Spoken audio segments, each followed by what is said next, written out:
And Heather, really, it's been anticipated all season long that these would be the two here tonight playing for the title. And many feel this is one of the most anticipated matchups in about the last decade for the national championship. Two very different philosophies, but two very good teams. 1 and 2 in the country, both with just 1 loss apiece. Those both coming in 5 games, and both have swept through this NCAA tournament. Something has to give tonight. And just how dominant have they been? Washington and Courtney Thompson have only dropped 10 games the entire season in their 32 matches, and Nebraska's only dropped 12 games in their 34 matches this year. The Huskies in purple, Nebraska in white. Washington starting off in its strongest rotation, trying to get a quick start here with Courtney Thompson in the back row, 3 hitters across the front. The 25th anniversary edition of the NCAA Women's Volleyball National Championship is underway. Thompson will serve it up. And a passing error right out of the gate for Nebraska. And Washington gets the first point. And right now we're seeing one of the weaknesses for Nebraska. They run an unusual offense called the 6-2. Because of that, they don't use that libero, that defensive specialist position. That makes Sarah Pavin a serving target at 6'5" in the back row. And Hoteling is blocked by Washington. Sonia Tomasevich and Darla Myrie in the middle for the rejection, and a quick timeout by John Cook. Big surprise. John Cook doesn't like what he sees at all, wants to settle down this team. None of these players have ever played in a national championship game. The quick start for Washington here in game 1 of the national championship with the rejection early on. Off the early timeout for Nebraska as they fall behind 2-0. Washington, its first attempt ever in women's volleyball at the national championship. They've never been here before. On the other side for Nebraska, they are seeking their 3rd national title, but none of the current Huskers has ever played for the championship over the course of their careers. And Courtney Thompson will serve once again. Again, it goes at Sarah Pavin. Hoteling down the line and got it in for the kill. That this is a matchup of two very different philosophies and two very different styles of volleyball. It's a lot like the slugger versus the boxer, or the George Foreman against Muhammad Ali. You've got the physically intimidating team in Nebraska against the quicker, smaller, perhaps more athletic Washington Huskies. And a couple of unforced errors here in the early going from Nebraska. And if you watch that rumble in the jungle, then that means Ali won, which yes. Washington is the Ali of this matchup. Crystal Morrison back to serve. Griffin, the back set to Elmer. Popped up by Candace Lee, one of the top defenders in the country.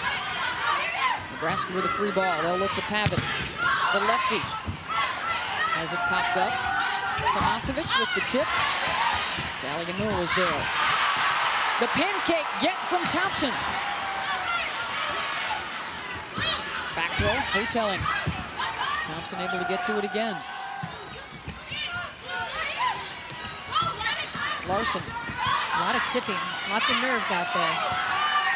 Haggerty uses the block for the kill. And the first player to really use a power shot ends up getting the point. Nobody can hold back in this match. Great defense thanks to the pancake. Look at this by Courtney Thompson. Gets at her palm. Anything goes as long as you keep the ball from touching the floor. It can go off your head, your foot, your hand, you name it. Larson's pass to Griffin. They'll go back to Pavin outside. Cross court for the kill. Sarah Pavin, who is also considered a National Player of the Year candidate at 6'5", has competed with the Canadian national team and is one of Nebraska's most potent offensive weapons. She was the Big 12 Player of the Year this season. Thompson bumps it to Haggerty. Long on the attack, trying to get over the top of that big Nebraska block. And ball control critical for Washington. Nebraska, a great serving team, and they took the grip it and rip it philosophy of Tin Cup in the semifinal win, and they're doing it again tonight. Larson with the ace. Jordan, the freshman from Hubbard, Nebraska. Hometown of about 800 people.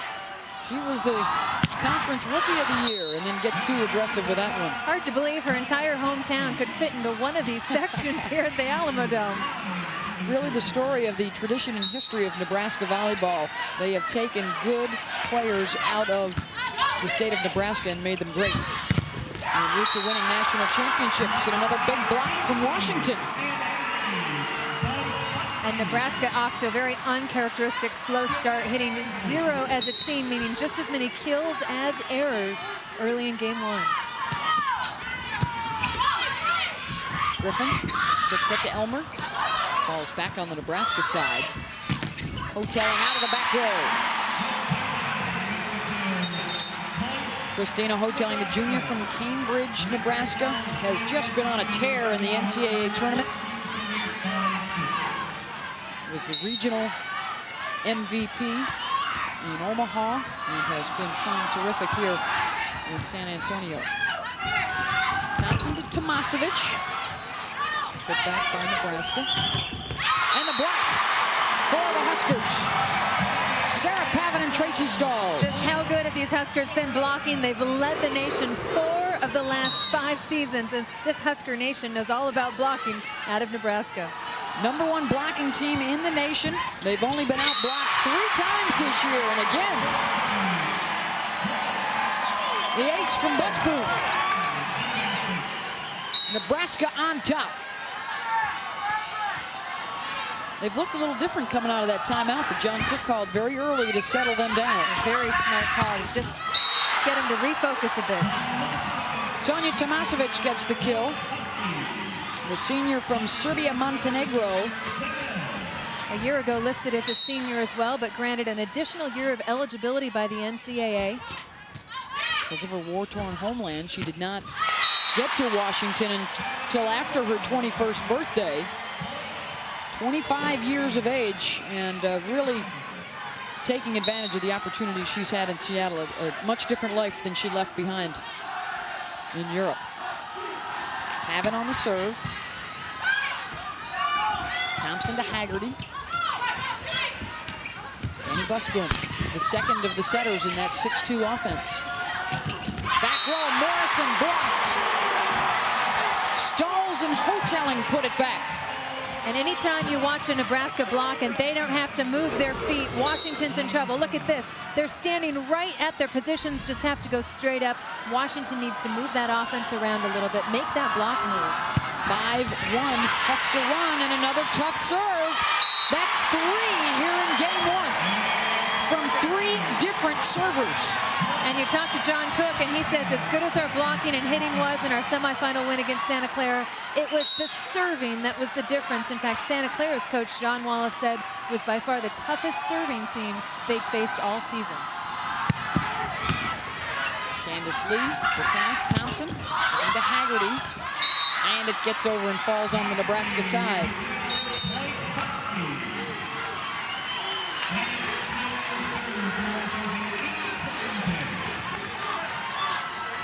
Danka Danicic, senior from Yugoslavia. She is a serving specialist, had an ace in their semifinal win over Tennessee. Hoteling. Thompson looks to Morrison, and Crystal gets the kill in the deep corner. Morrison, such a complete all-around player, had 18 kills, hit 375 in the win against Tennessee in the semis. She's smart about her placement. That time just finds not a lot of heat, but finds the open area of Nebraska's defense. Stalls sliding behind for the kill.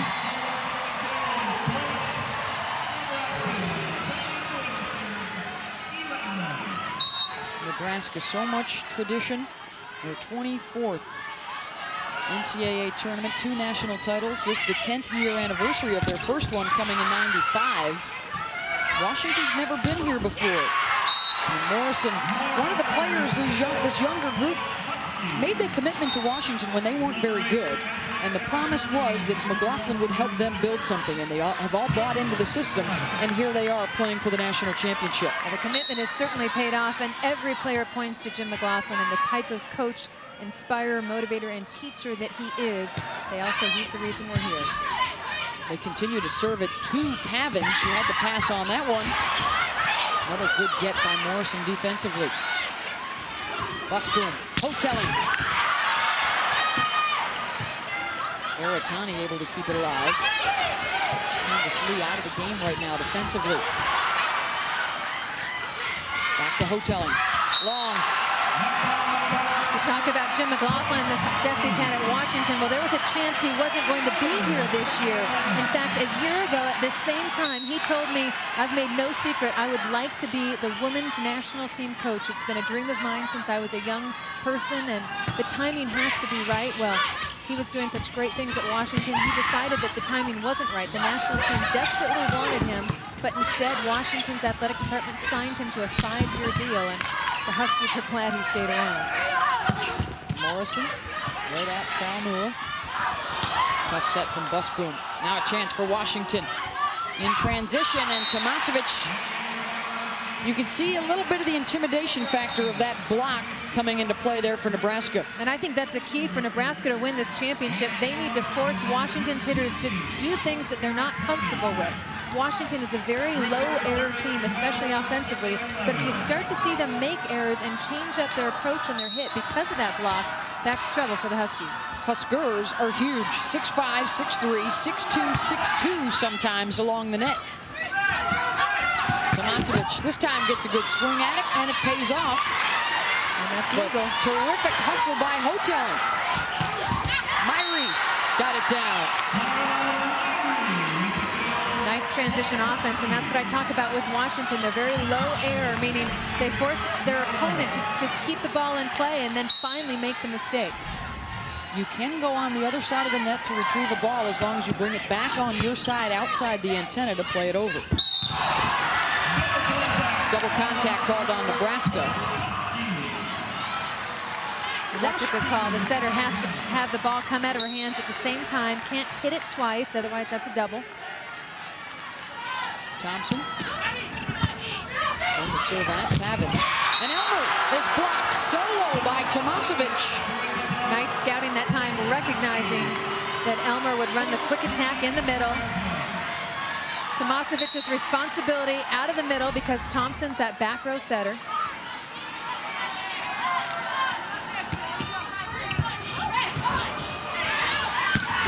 Larson, long. Really set up by another tough pass on the Nebraska side of the net. Yeah, ball control an issue right now for the Huskers, and their hitting percentage shows. Still hitting 0%, 5 kills, but 5 errors here in game 1.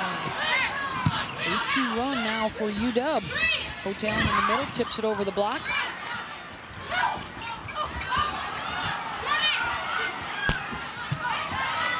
Here comes Thompson, back set, Tomasevic. Elmer sends it back. The nation's blocks leader the last 2 years in a row.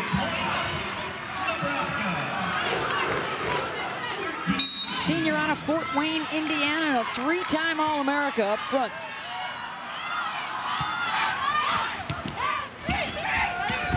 Tomasevic, this time over on the opposite side. Same result for the Nebraska block.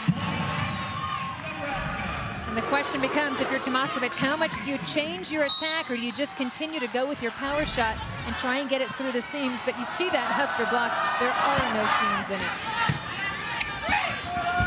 Setting up Myrie, that time only one blocker up, and Myrie got around it.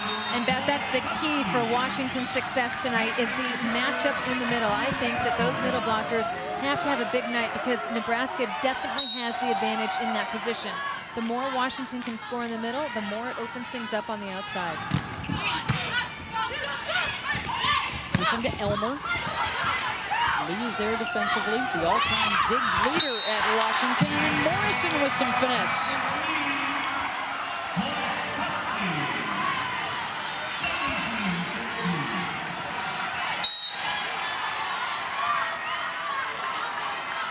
Crystal will serve. Sally Amua, back row. Lee couldn't reel it back in. Washington appearing in their first ever national championship match, 31-1 on the season. Their road through the tournament has been impressive, not dropping a game on the way to this final. Especially watching that they've swept through the tournament without ever playing at home. Had to play in Fort Collins in these first and second rounds. Then went to College Station at Texas A&M for the regionals, stayed in Texas, and then came here, of course, in San Antonio for the championships. much different than Nebraska's road. They did not have to leave the state until they came here to San Antonio. Washington up by 2 here in game 1.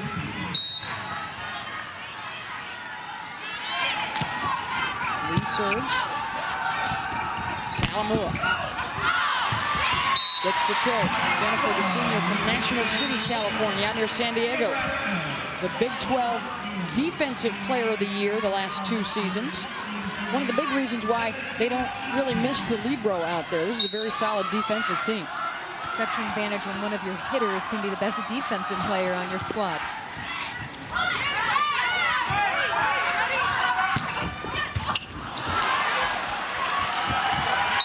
Larson unable to handle that one. Salamua not giving up on it, though. Salamua will become the first female in her family to graduate from college. Something that she obviously and should be very proud of. Successful back at Bonita Vista High School in California, winning a state championship, now trying to get a national championship with the Huskers. But right now, Washington has the 3-point lead here in game 1. And every kill that Bree Haggerty can get is just really going to help Washington, because Nebraska thought that she was one player that they could really shut down and focus on the others. Salamua. Tomasevic somehow got a piece of that one. Westbourne looking for Pavin. Boy, Pavin just looks a little out of sorts tonight. That time her footwork was messed up. She didn't even take a jump for that approach. If that's the case, you need to just hit it in. Hitting -250 right now is the potential player of the year. 21-17, Washington here in game 1 of the national championship. 21-17, Washington leading Nebraska here in the national championship match, and it's been the motto all season long for the Huskers: one goal, one team, one champion, and they've even got the bracelet to remind them of that goal. And it started exactly a year ago, Beth, when Nebraska lost to USC in the regional final in Louisville. Christina Hotelling took her lanyard that had her credential from that regional and made a bracelet out of it and went into Coach Cook and said, "I'm not taking this off until we win a national championship." From that, Coach Cook decided to have those rubber red bracelets made with the team motto. Now 10,000 of them have been made and given to people that support the Husker Nation. There's Hotelling going down to dig that one up. Pavin looked better on that swing. And she got the block. Point Nebraska. There's the bracelet over there on the right hand. Right wrist. Tongaloa, one of the great assistants for that Nebraska squad, along with Lee Mays.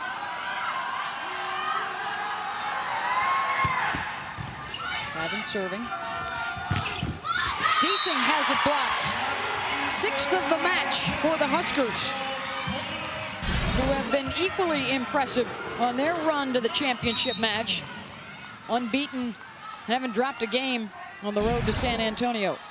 Really, the only difference when you look at their roads and their experience level is Washington, of course, played in the national semis a year ago. No player on this Nebraska roster has played in a national semi or final until today, so experience could become an issue. It's only happened once before in the history of the tournament that a team has gone through and won the championship without dropping a game, and that was Texas, who did it back when they only had to win 5 games. They went 15-0 in 1988. Or 5 matches, excuse me.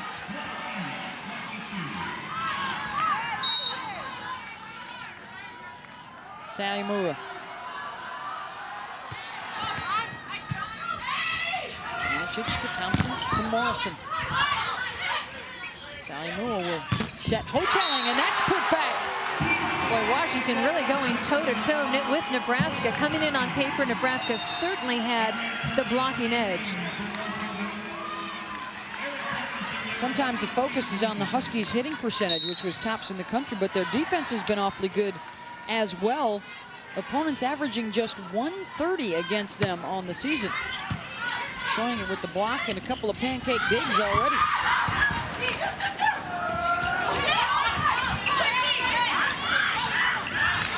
fouls will set Hotel. Thompson to track that down. Good set. Larson looking for a touch.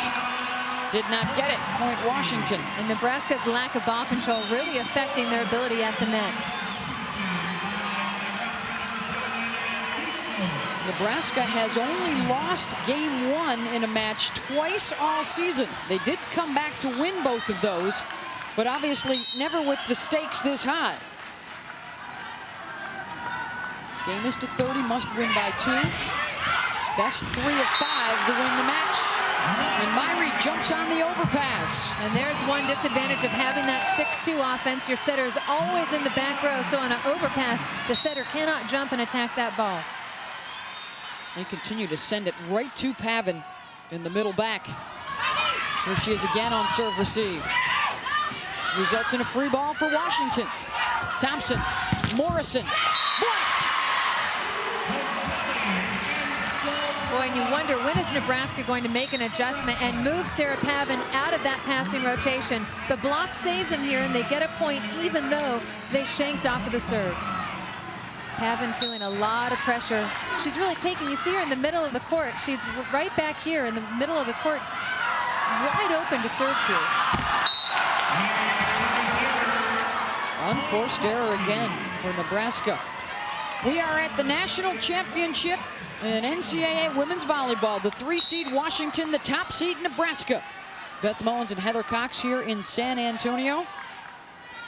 Courtney Thompson will serve with the lead. Cross court, Elmer with the kill.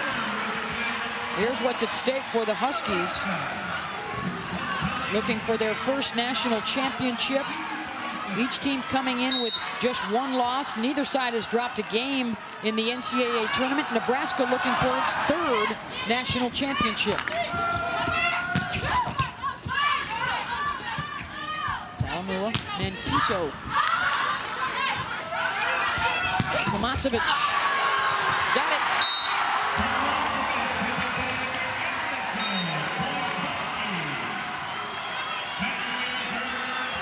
You see both of them with the 1 loss. Both of those came in 5 games. Washington losing to UCLA, Nebraska to Texas in its last regular Big 12 match.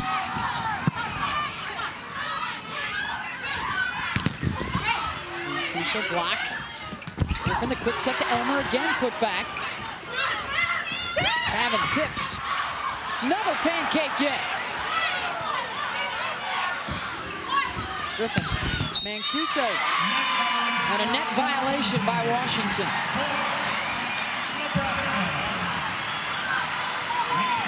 Right now, Nebraska has to cut down on the unforced error. Already 5 service errors in game 1.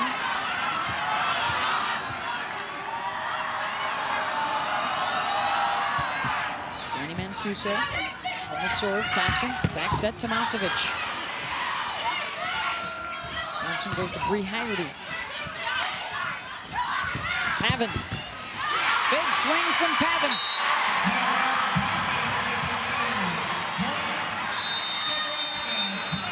And now Washington will call a timeout. Up 3 here in game 1 of the finals. The Huskies with the lead over the Huskers. A couple of kills for Sonia Tomasevic with 8 digs as well. Let's get to know the senior from Serbia, Montenegro. Hi, my name is Sanja Tomasevic and I'm from Serbia and Montenegro, far, far away. When I was in 7th grade, I had a choice to be an actress or a volleyball player, and I chose to be a volleyball player. When I was first coming to the University of Washington, I thought I was going to Washington, D.C., but then I got a postcard with the Space Needle on it, and I realized I'm going to Seattle. That's pretty good that the Space Needle is so internationally known for the folks out in Seattle. She knew where she was headed. They are certainly glad she arrived safe and sound. All-time kills leader and aces leader in Washington history. And she feels so fortunate to have been granted that additional year of eligibility. She really felt like last season, losing in those semis to Stanford, that it was unfinished business. She came with a mission, and she's certainly hoping to get it done today. When she and Morrison were not at the top of their games last year when they lost in the semis, both were playing through injuries, and both are back healthy this year. Dogs have been digging so far in the first game of the match. Danny Mancuso serving for Nebraska. Candace Lee to Thompson, setting Haggerty. Missed that one. Amazing to see how many hitting errors we have seen so far tonight. 11 for Washington, 8 for Nebraska. Look at the numbers. That tells you just how high the quality of opponent is and how much pressure they're under tonight. And Nebraska was #1 in the country, or Washington was. Nebraska was #4 in the nation, so they were among the best all year long, as Washington has a point off the Nebraska net violation, and they are now 2 points away from taking the opening game. Look for Candace Lee to go down the line, right back to Pavin. Mancuso shades over to help out. Decent. Sets Haggerty. That's a middle blocker with the set.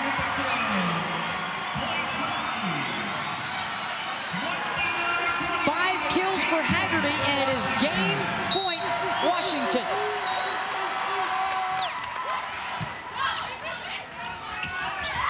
Pavin.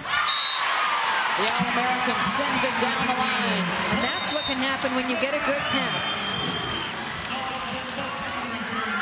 Luke Pavin out of Canada. A couple more game points here for Washington. Ooh, that could have been help. Haggerty. Hotelling. Chance here for the Huskies. Back row. Crystal Morrison. Game over.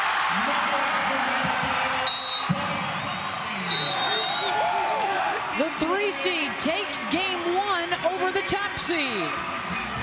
And here inside the Alamo Dome in San Antonio, the Huskies take game 1 over the Huskers, 30-26. The statistics from game 1 look like this. The errors costly for Nebraska. Unforced errors, absolutely huge. You look at those 5 service errors and also 8 hitting errors, and both teams playing below their normal statistical averages, but again, I think it's because of the quality of the opponent as well as the ambiance and the nerves of playing in the national championship match.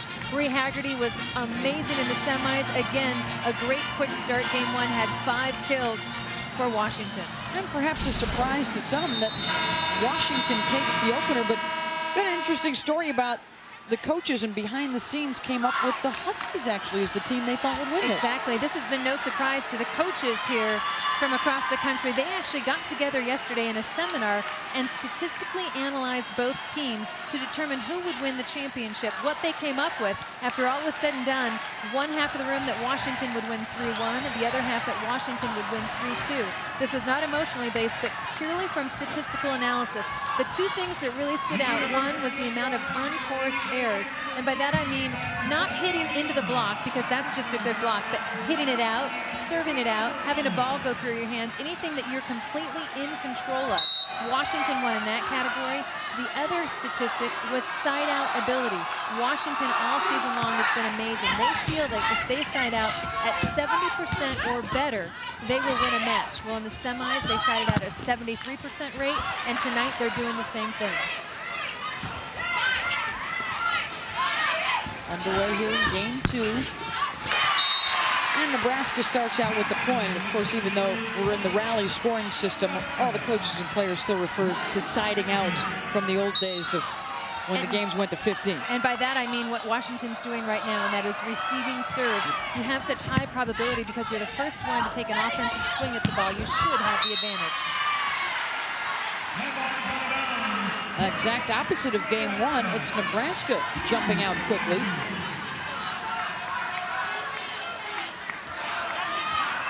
Christina Hotelling, the AVCA National Player of the Year, won that honor last night. A bit of a surprise to Hotelling, who is from a small town in Nebraska. Very humbling to her. A lot of folks probably thought her teammate Sarah Pavin or Sonia Tomasevich would get the honor.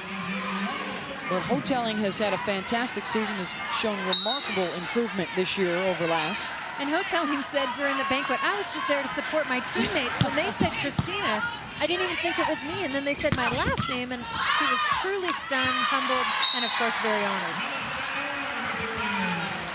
Interesting, Nebraska has not lost a game until this game 1 of the finals since losing to Texas in the last regular season Big 12 match. So it's interesting to see how they respond after sweeping through the entire tournament. They responded quite well here early in game 2. Washington comes back with a point, and now Candace Lee will serve, the senior from Eugene, Oregon. All Pac-10 selection. One of the 8 All-Americans on the floor. More All-Americans than ever before combined in a championship match.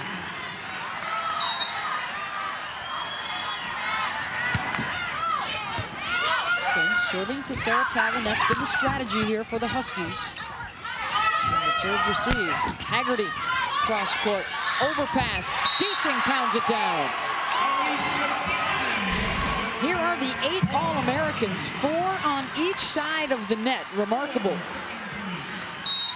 The talent we've got inside the Alamo Dome, and one of the most anticipated finals probably since 1998, when Long Beach and Penn State both went into the championship match unbeaten. And the Beach got the win that year.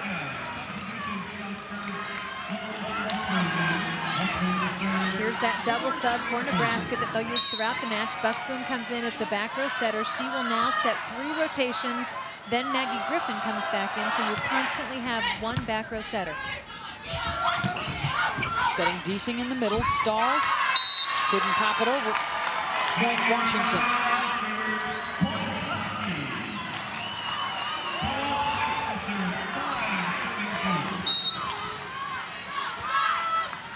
Tomasowicz with the jump serve. Busboom setting up Pavin with the left hand, long. Washington bounces back, now up 2. Now Sarah Pavin in that right front position. We'll see if they try and serve short. Still trying to disrupt up there. Sally Amua tools the block for the kill. That's 4 now for Jennifer. She and Elmer, the 2 seniors on this team. A lot of people think Nebraska is a favorite to return to the national semis next year, where it's hosted in Omaha. They have only lost 10 matches their entire careers in Lincoln.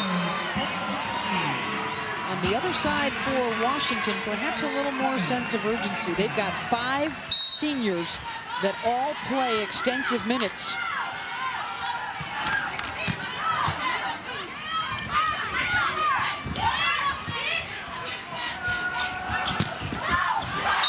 The kill for Crystal Morrison. And Morrison turning into a southpaw on that play. Had to use her left hand to set outside the antenna.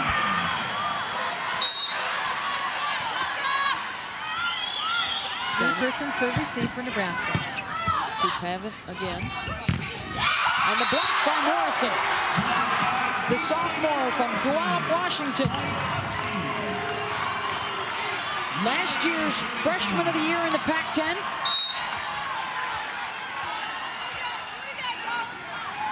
There's that 3-person serve receive. They continue to try and attack Pavin. That time instead, Sally Amua. She steps up for the big swing.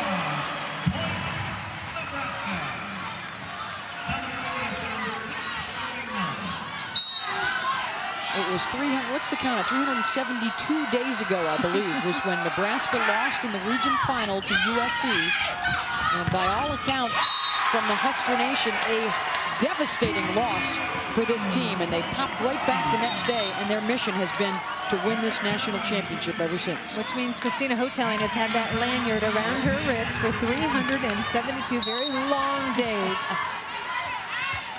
Falling apart at the seams, but she will not take it off. Tiny serving to Pavin. Hoteling has it set back. Boy, and Washington giving Nebraska a taste of its own medicine, putting up the triple block. A lot of people think Courtney Thompson, the setter, the smallest player for Washington, is a blocking liability, and they'll try and go after her, but actually she gets a ton of blocks because of her athleticism. Washington hanging right with Nebraska in the blocks department so far. Myrie. Larson tried to tip it deep. Busboom now looks to Jordan Larson. Aratani with some D. Morrison, set back. Stalls and Hotelling with the swat.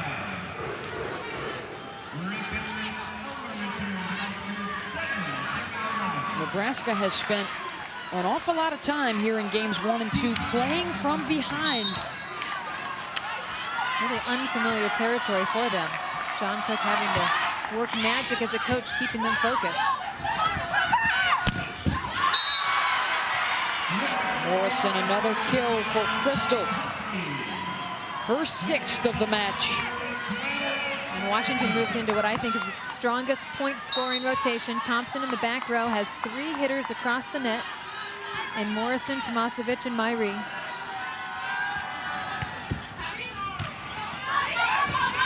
Griffin looking to Larson.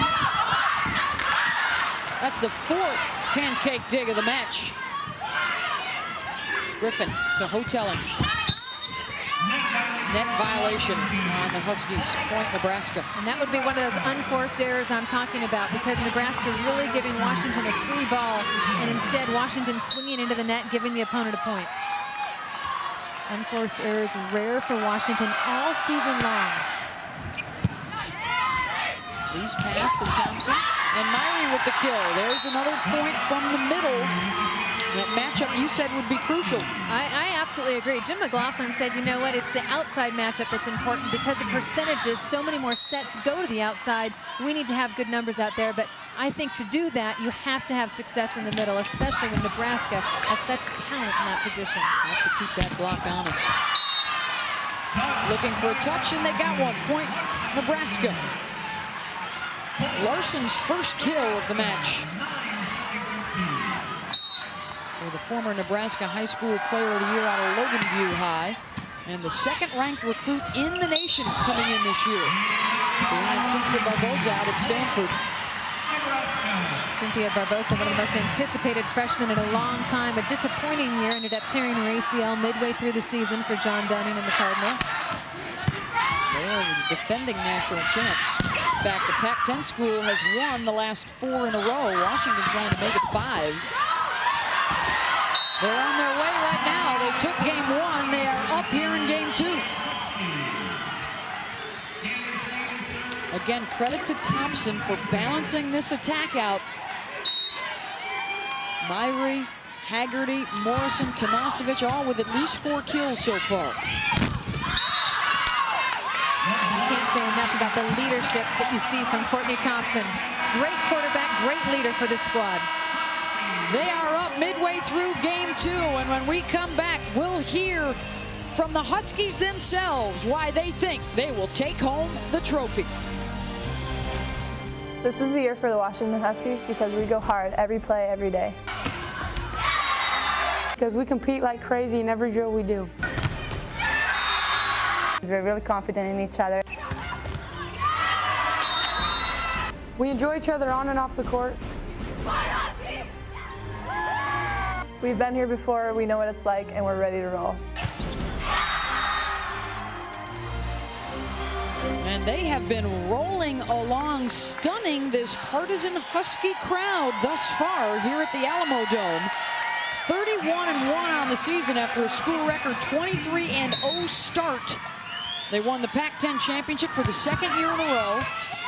And tonight they've taken game 1 and are up in game 2, looking for their first ever national championship. This was a team that was dead last in the Pac-10 conference just 5 years ago before Jim McLaughlin arrived.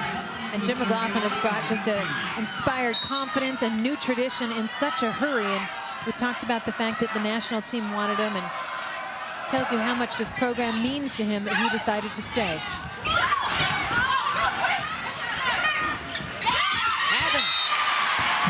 Dumps it over the block for the kill. Jim McLaughlin with an opportunity to become the first coach in the history of volleyball to win a championship for both men and women. You see what he's done at UW. Well, he also won a championship with the men at USC in 1990. He's been an inspiration, Heather, not only to his team, but to a lot of the other coaches at Washington. In fact, the football coach, Tyrone Willingham, walked by and saw the chalkboard that McLaughlin prepares. You see how detailed it is, and it is full of motivation. Tyrone Willingham actually took that chalkboard into his locker room to his football team and said, this team's #2 in the country. This is why we need to do the same thing. Nebraska nibbling away at the Washington lead. Timeout in game 2. And that Washington defense has forced Nebraska into hitting just 113 as a team.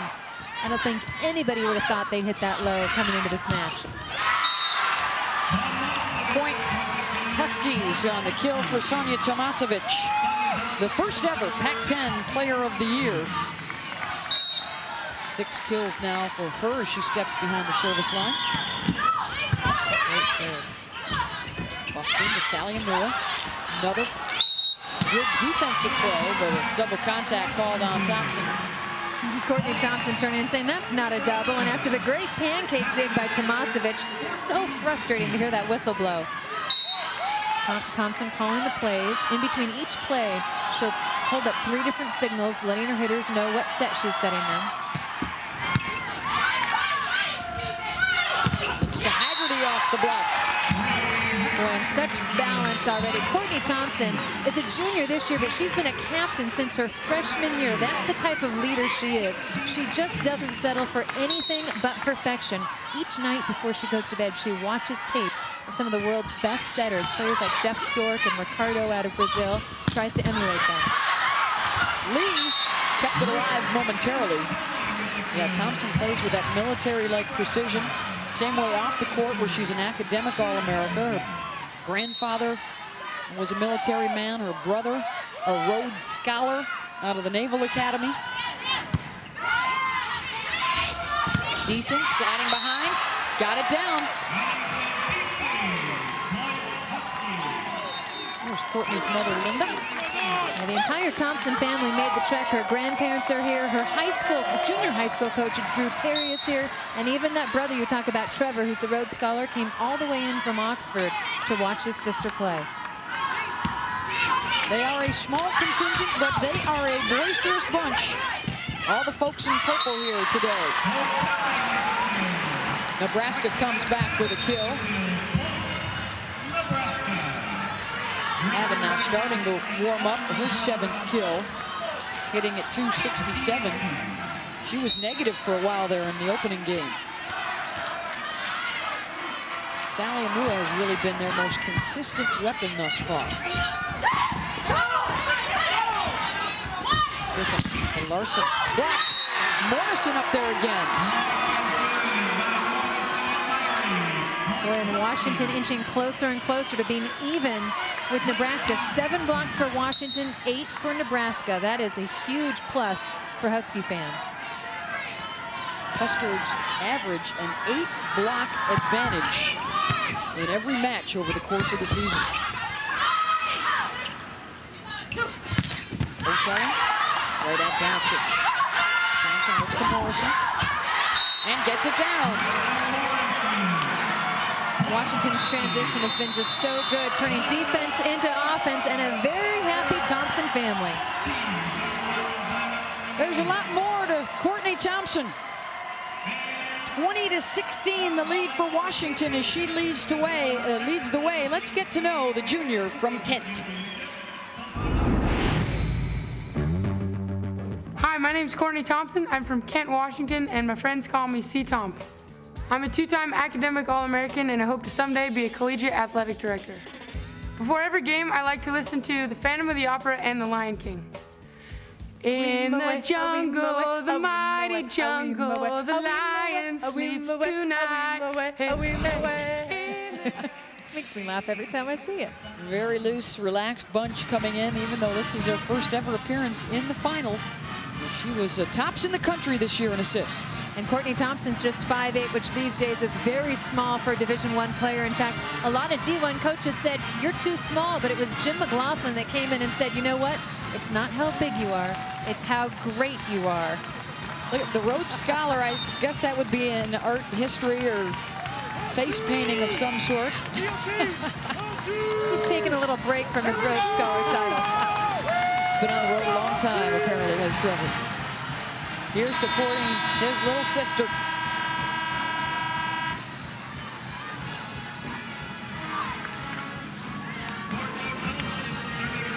Wonder what his military family thinks of the purple paint.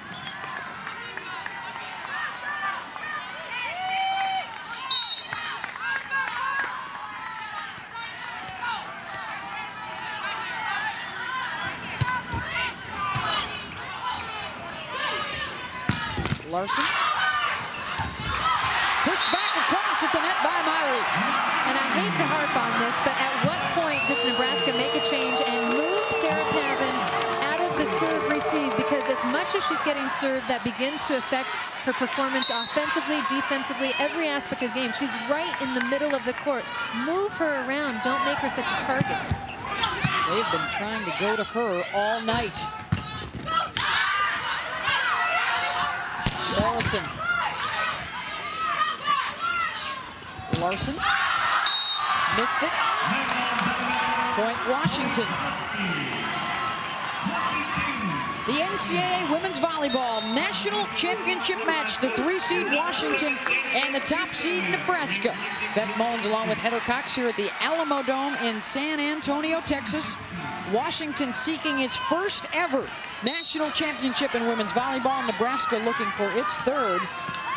And shocking developments thus far in what many anticipated to be a 5-set marathon. Washington, a winner in game 1, and they're up here in game 2. And on a 5-1 run, make it 6. And threatening to run the Huskers right out of the building. And again, they continue to score points in their strongest rotation. Courtney Thompson serving. Very defensive rotation, scoring points in transition.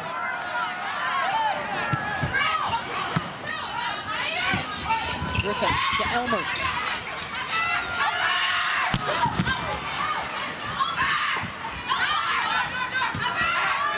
Tomasiewicz.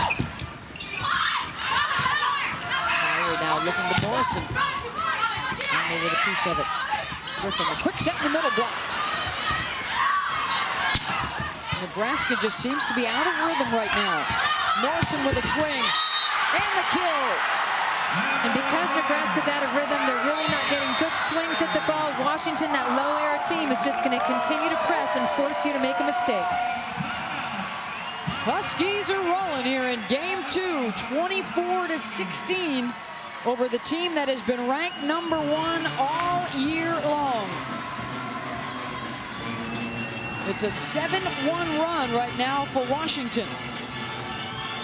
And Washington's defense forcing Nebraska, hitting 0% right now. The player of the year, Christina Hotelling, hitting just .045.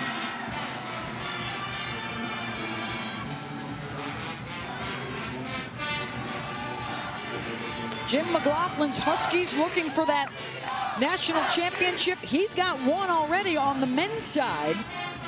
He knows what it feels like back in 1990 as the head coach for the USC Trojans. Led them to a national championship.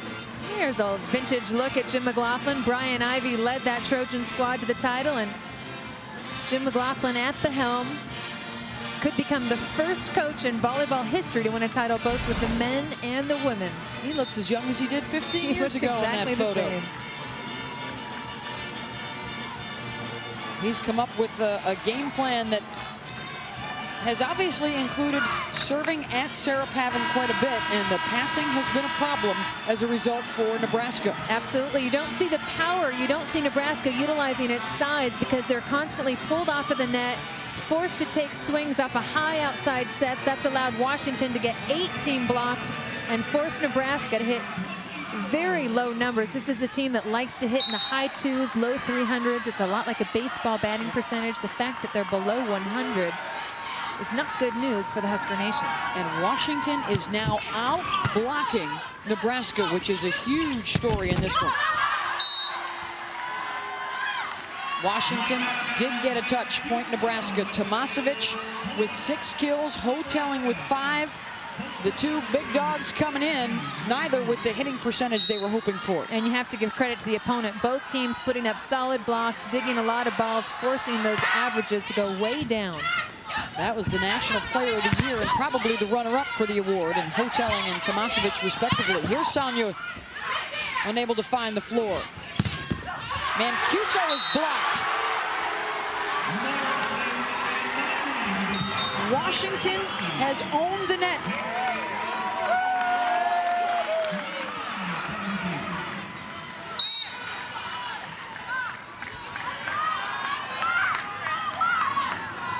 Morrison. Elmer.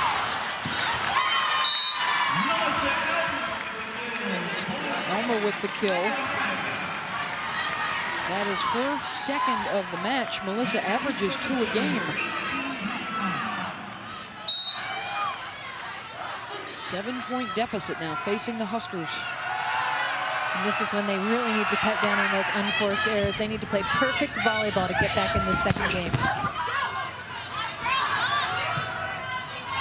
Going to be a free ball here for Washington. Lee's pass to Thompson. Myrie in the middle with just one blocker up. We talked about the importance of that matchup in the middle. So far, I think Washington's middles are outplaying Nebraska's. They have combined for 7 kills, but more importantly, they're hitting about 350 as a position, much better than Nebraska's. Huskers come back to Elmer once again, sliding behind. And the Lee-Thompson combination, the pass and the set has been pretty close to flawless to this point for Washington. Yeah, Candace Lee, the libero, wearing the different colored jersey, I think is the best libero in the country, perhaps rivaled by maybe a Paula Genshu from Minnesota and a Deborah Seelhammer out of USC. Thompson. Haggerty. Thompson goes back to Bree. Again, Thompson loves to reset a player and give her another chance. There's Candace Lee, the senior from Eugene, Oregon. And she's wearing that different colored jersey because she can go in and out of the game without counting as a substitution. She can serve for the 2nd year in a row. She's just a defensive specialist. Cannot hit or attack the ball at any time. What a special night. The antenna. That one was off the antenna point for Washington. And what a special night it would be for Candace and Jim McLaughlin. That was her first, she was the first recruit that McLaughlin reeled in when he arrived. And the point actually goes to Nebraska on that one.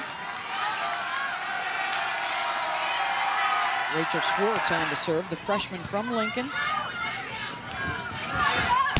Haggerty's blocked. Hoteling and Stalls sent it back. And you look at Candace Lee's numbers, and it's hard to believe she's even playing volleyball. 2nd all-time in the Pac-10, but back in high school, they thought she had a blood disorder. They actually went in, did surgery, and discovered, believe it or not, that she had 3 spleens. They ended up retaking all 3 of them out, and she has since made a full recovery. Salamua off the block. Gets the kill. Nebraska trying to rally here in game 2, down by 5. And the Husker Nation now starting to make some noise. They have been held in check so far by the tremendous performance by Washington. We've seen so much balance from Washington, and their block has typically been phenomenal.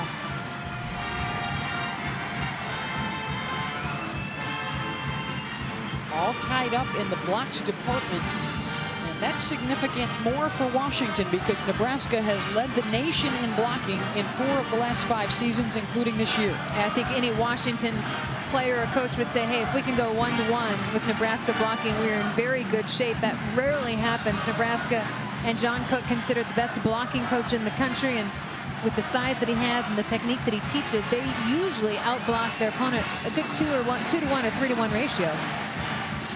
NCAAsports.com is the official online home for all 88 NCAA championships. For an in-depth recap, post-game comments from coaches and players, and the official stats of tonight's championship match, log on to NCAAsports.com. Salamua has been the go-to girl to this point. Yeah, she's been the one bright spot for Nebraska, hitting .615. The problem is her teammates not holding up, hitting .118 as a team. Credit the Washington block and defense for not letting any balls drop. Games to 30, must win by 2. Thompson to Haggerty. Sarah Moore got her hands on that one. Hotelling. Tough set to handle. Got that one in. Point Nebraska.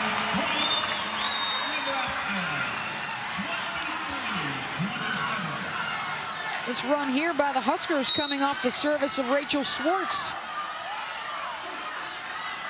The walk-on. Who grew up as a Husker ball girl for their 2000 national championship team.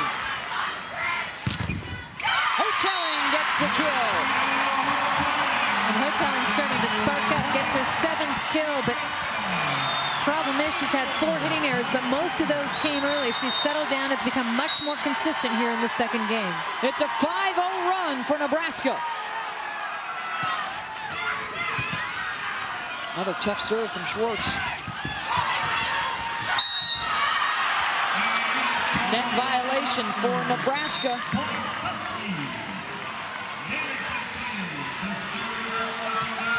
Danka Danicic on to serve.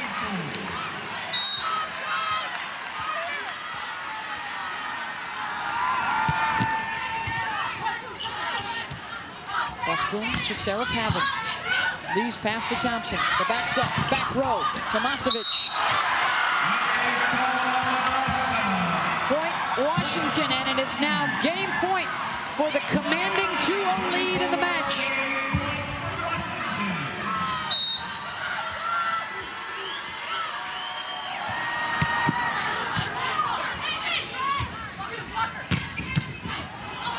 Hot back over by Thompson. Danny Busboom, quick set to Stalls. Washington able to track it down again. Busboom again, Stalls sliding behind, goes cross court. Stalls has been quiet, just her 2nd kill. She needs to become more active.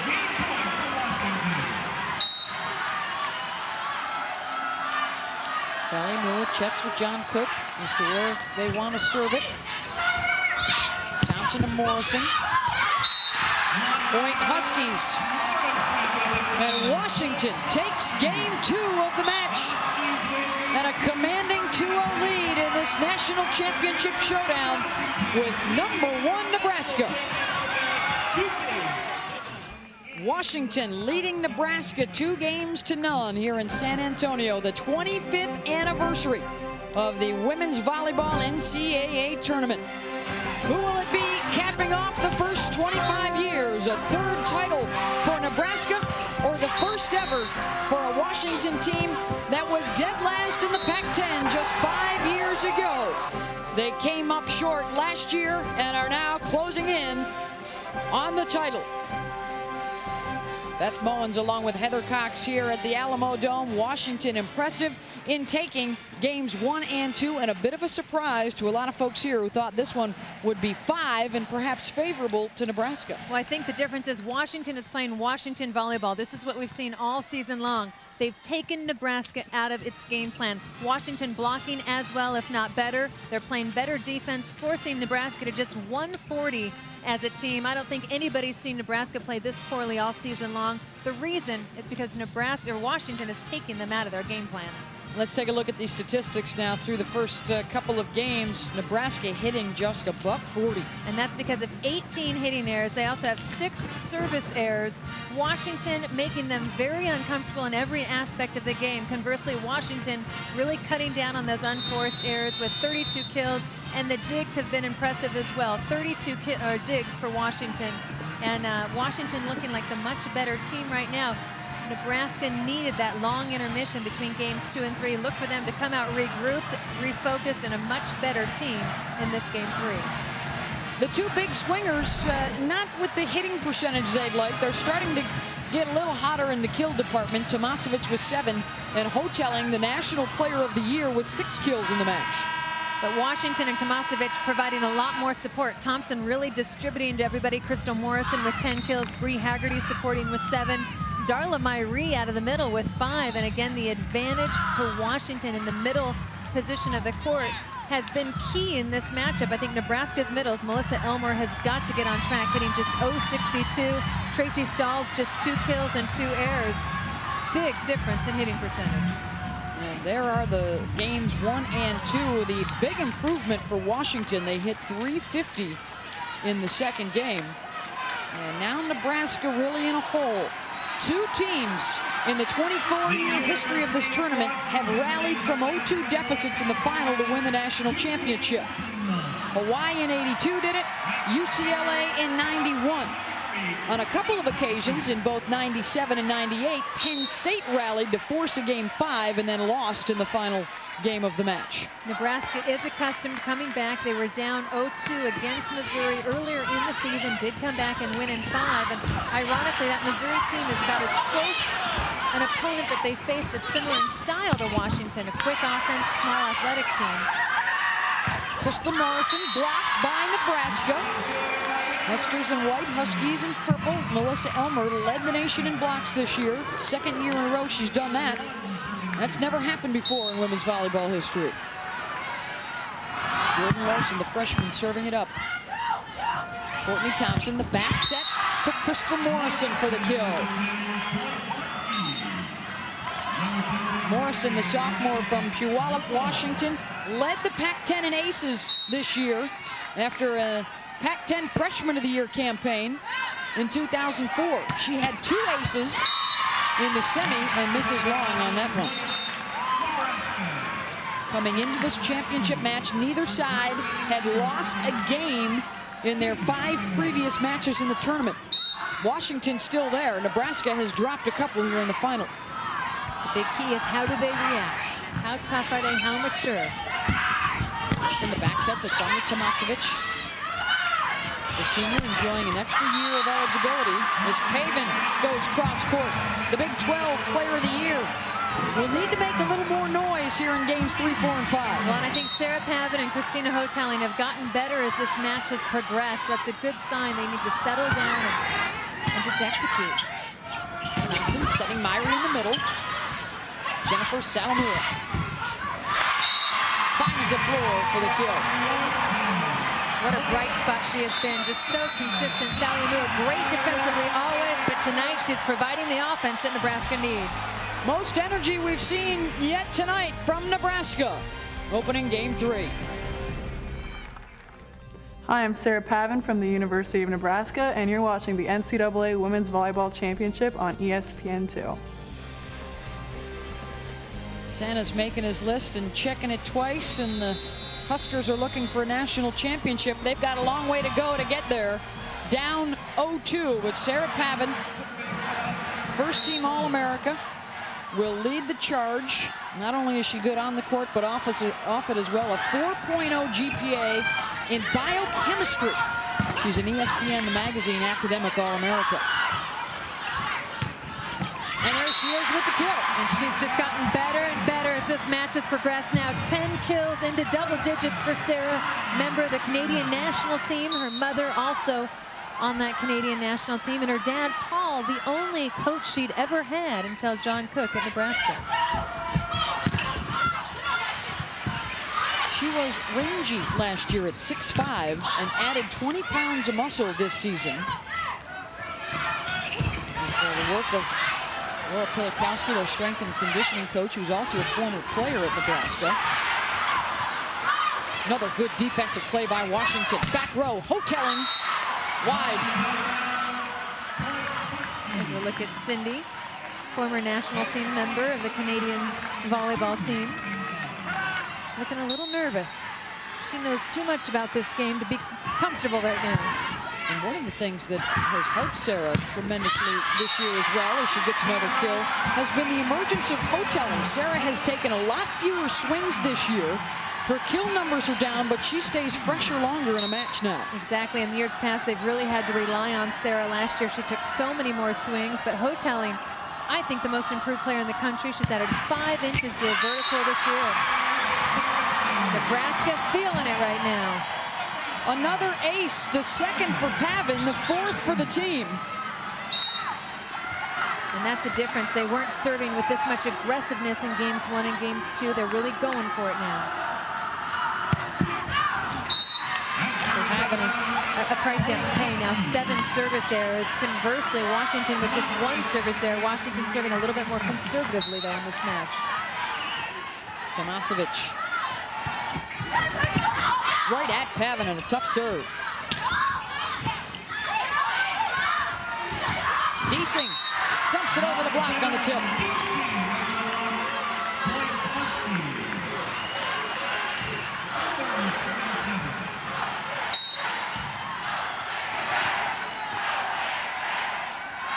Tomasevic serves it Pavin again on the outside.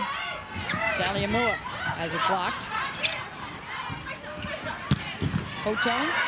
Lee digs it up. Bree Haggerty through the block. Bree Haggerty, a transfer out of Ohio State. In the past, had a tendency to be hot and cold, but in this tournament, she's been nothing but hot. A great outside force. 8 kills now for Bree. Stalls. Got it down inside the block. Point for Nebraska. Bree Haggerty, the senior from, great name, Defiance, Ohio. Big night tonight in the semifinal win against Tennessee. 16 kills, hit 294 in those 3 games. Point for Washington. Yeah, it's Haggerty, Myrie, Candice Lee, Danka Danicic, and Sonia Tomasevic, the 5 members of this senior class.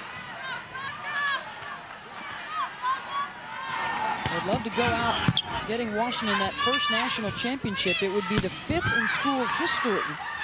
Football has 1 and women's crew has 3.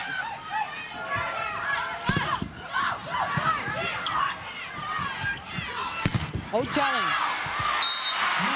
Off the block wide, point Nebraska. It's Washington and Nebraska in the NCAA Division I Women's Volleyball National Championship match here in San Antonio, Texas. Beth Mullins and Heather Cox. And the Huskies surprising the top seed by winning games 1 and 2. If they win the 3rd, they win the national championship for the first time in school history. But not if Nebraska keeps blocking like that. In their first appearance ever in the national championship final.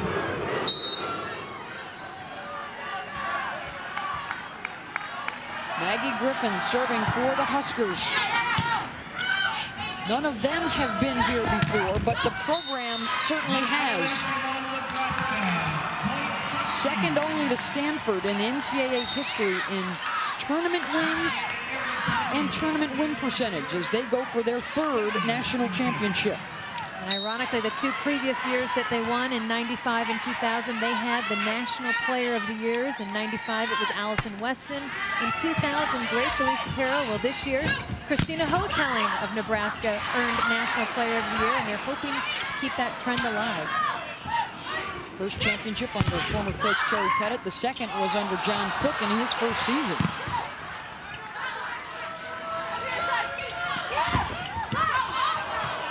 Griffin looks to Hotelling. Hard to get any tip down with the defense.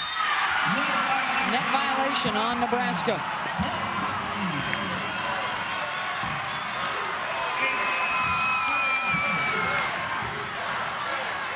Ashley Aratani, the sophomore from Honolulu, now on to serve.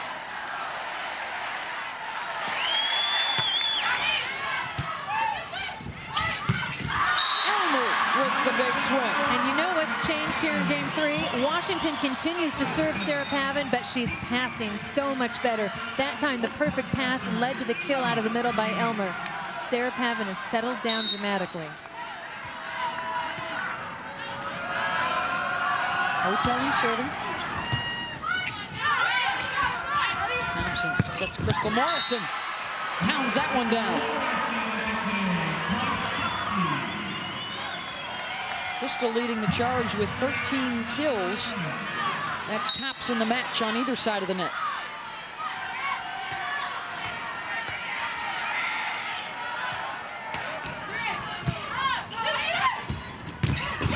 Elmer starting to make her presence known a bit more here in game 3. Now, this is the Nebraska team we're accustomed to seeing. Better ball control, tougher serving, and John Cook's vintage blocking scheme.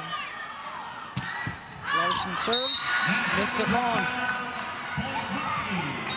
8th service error. And it's really a tough decision. Jordan Larson, just a freshman playing on the biggest stage of her career, has only 1 kill in this match, but she's their toughest server, but already a couple of service errors, so it's just tough to know what you're going to get out of freshmen. Griffin looks to Pavin.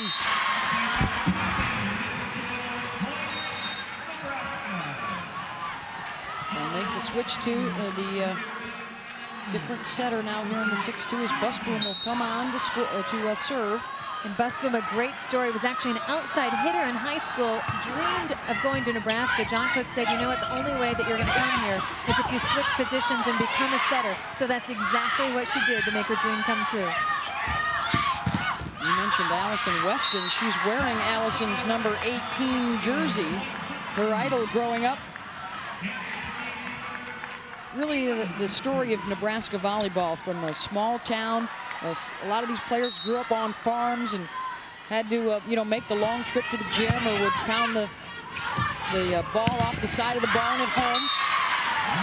Just great athletes that evolved into great volleyball players. And in Nebraska, unlike most states, girls grow up dreaming of playing volleyball, not basketball, not soccer, and that's because of Terry Pettit and the legend that he started really grassroots volleyball, going out to all the high schools, all the clubs, and getting young girls interested in the sport.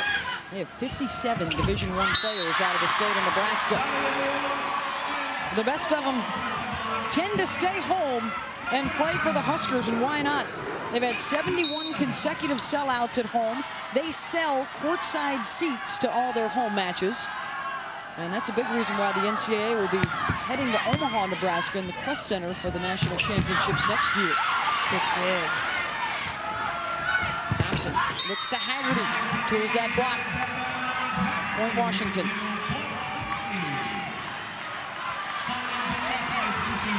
Huge adjustment in this game. Both teams hitting such low percentages in the first 2 games, but in this 3rd game, Nebraska with just 1 hitting error, Washington with 3. Both teams settling down and the block not as effective. Haggerty. Put right back at her. Salamua. Second Nebraska player ever with 1,000 kills and 1,000 digs in her career, joining Eileen Shannon, who did it 13 years ago. Thompson couldn't connect with Deasing. Stalls the back set and the block.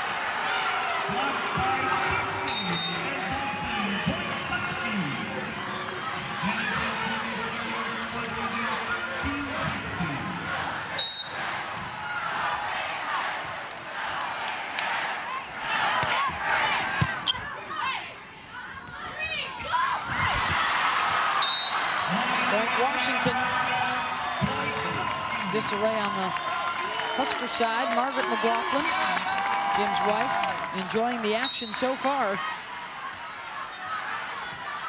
He inherited a last place team at Washington. The wins have gone up every year. A great story with Jim and the former AD Barbara Hedges, who knew him from his days at USC. Exactly, and then he went to Kansas State, and when Washington was looking for an opening, Barbara Hedges the first to call Jim. He took the job, and here they are in the national championship match 5 years later. Indeed, Sarah had 3 kills, hit just 111 in game 1. Since then, she's added 10 kills to her resume and upped that percentage to 417, so she's been much more efficient. You know, a lot of coaches will say, let's take out our best hitter by serving her, because so often if you give somebody every single ball and get in their head about serving, defense, passing, their offense suffers, and that's exactly what Coach McLaughlin did to Sarah Pavin in the first 2 games. Griffin serving for Nebraska. They settle Courtney Thompson, looks to Morrison. Larson able to keep it alive. Tomasevich trying to tip it over the block. Back row, Pavin. Starting to impose her will. First freshman to be named first-team All-America last year, since Logan Tom did it at Stanford back in 1999. All Logan did was go on to win a national championship, and she was named to the 25th anniversary team as one of the 6 best ever. And both teams back-to-back starting to use the back row attack, and I love that option. It's using the hitters when they're in the back row. They have to hit behind that 10-foot line, but it just adds one more attacker to the mix. There's that 10-foot line that you have to stay behind if you're in the back row, but you can swing from anywhere on the court if you stay behind it. Latani, the serving specialist. Larson. Thompson goes to Morrison, finds the corner. 14 kills now for Crystal. And Washington is within 1. They have trailed throughout game 3. Overpass, Morrison crushes it.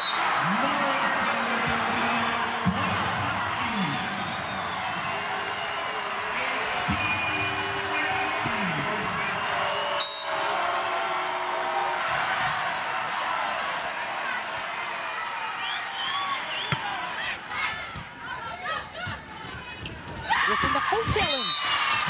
Finishes that one around the block.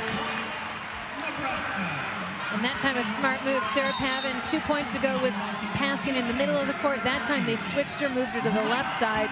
Just takes her out of the mix a little bit, lets her focus on her offense. They could use the hoteling option a bit. She's hitting .495 in the NCAA tournament, but just .063 here today. Tomasevic out of the back, blasts it off of hoteling. You know, I love the philosophy. If you've got a hot hand like Tomasevic, why not use her in 6 rotations? So many times, setters will only use their big gun for the 3 rotations across the net. Hey, bring her in as often as you can. Tomasevic, the young lady who left Serbia, Montenegro, left the war behind in her native country to come to the United States to get a college education, pushed by her mom and dad. Through some tough times, they said, you got to keep fighting. That's where you need to be. And she has thrived at Washington, academically and athletically. Elmer with the crush. Boy, just about every time Nebraska gets a good pass, they're able to terminate out of the middle. The problem is those good passes have come few and far between, thanks to Washington's serve. Off the Larson serve. Myrie. Dug up by Larson. Thompson backs it to Morrison, rejected by Elmer.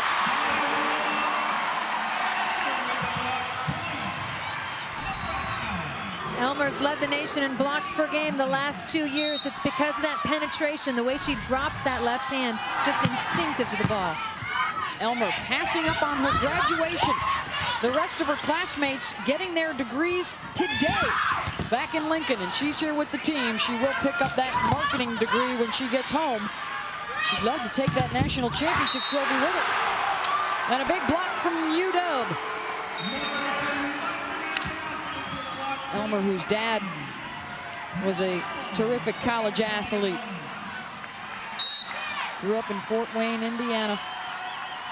Arguably the best middle blocker in the nation this year. Outside the antenna, point Nebraska.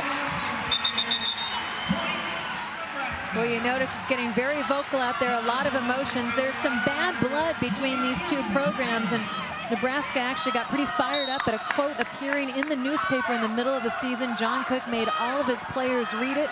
Sonia Tomasevic of Washington was quoted as saying, "We're dominant, we know we're better, we know if we do everything we should, we're going to crush them." The them meaning Nebraska. So Tomasevic predicting an eventual matchup with Nebraska mid-season and saying, "We will crush them." Nebraska using it as a bit of billboard fodder. So far, it's been the Huskies, but Nebraska trying to get back in it. They need to win games 3, 4, and 5.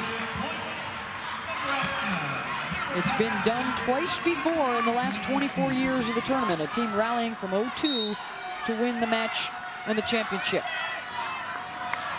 Sarah Pavin serving.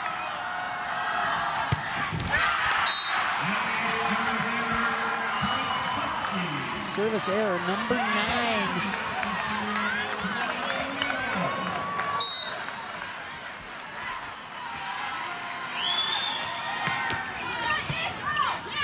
The service again at Pavin.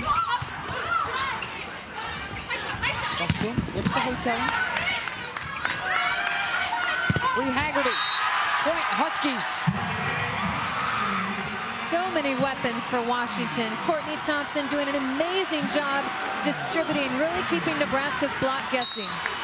And Washington trailing by as many as 5 here in game 3, back on top.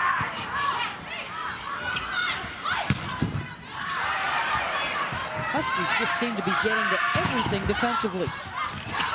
Overpass. Point Washington. And you're right, Washington just making it look easy. Timeout Huskers.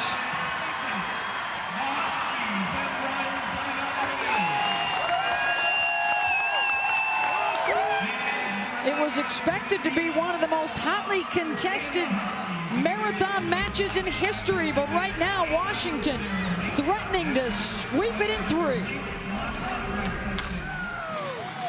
NCAA Women's Volleyball National Championship, the 3-seed Washington, stunning top-seeded Nebraska thus far.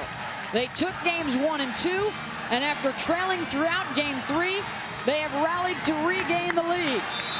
The Huskies looking for their first volleyball national championship ever,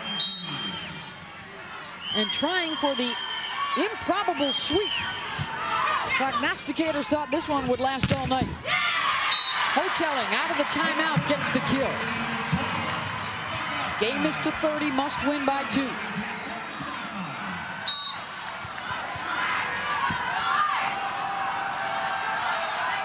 Sally Moore will serve. Courtney Thompson. Deasing. Solo stuff by Jordan Larson.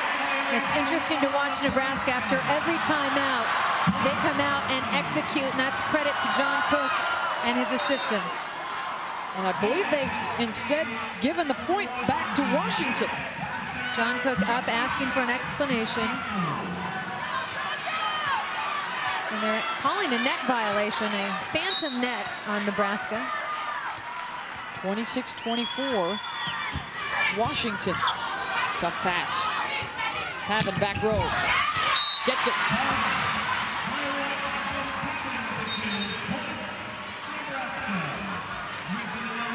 Boy, what a swing that net call made. Instead of it being 26-25 Nebraska, they're still down by 1. 2-point swing, that's tough this late in the game.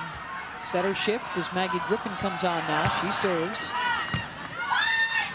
Thompson, back row to Masovic. The varied attack from Washington has kept Nebraska guessing. Morrison, Tomasevic, Haggerty, all with double-digit kills.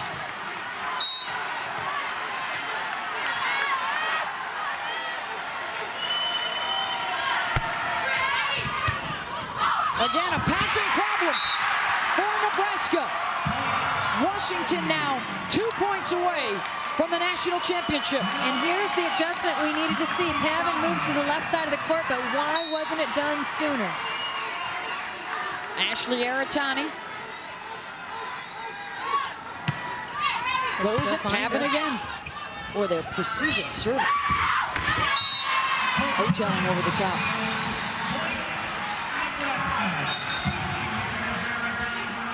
That's 10 now for Hotelling. Courtney Thompson in the front row, so 2 hitters that Nebraska's block has to worry about. Nebraska, of course, with those 3 hitters running the 6-2 offense. Thompson looks to Morrison. The double block is up. Salamua looks to Larson. Thompson back outside to Morrison. Can't get it through the block. They'll try Crystal again. Good hustle by the Huskers, and then into the net for Pavin. And it's match point Washington. Championship point Huskies.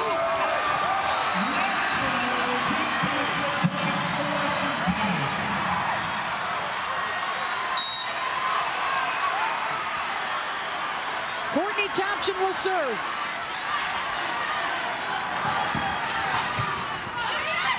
Griffin to Elmer. Blocked, and it's over. The Washington Huskies, in a stunning 3-game sweep, win the program's first ever national championship.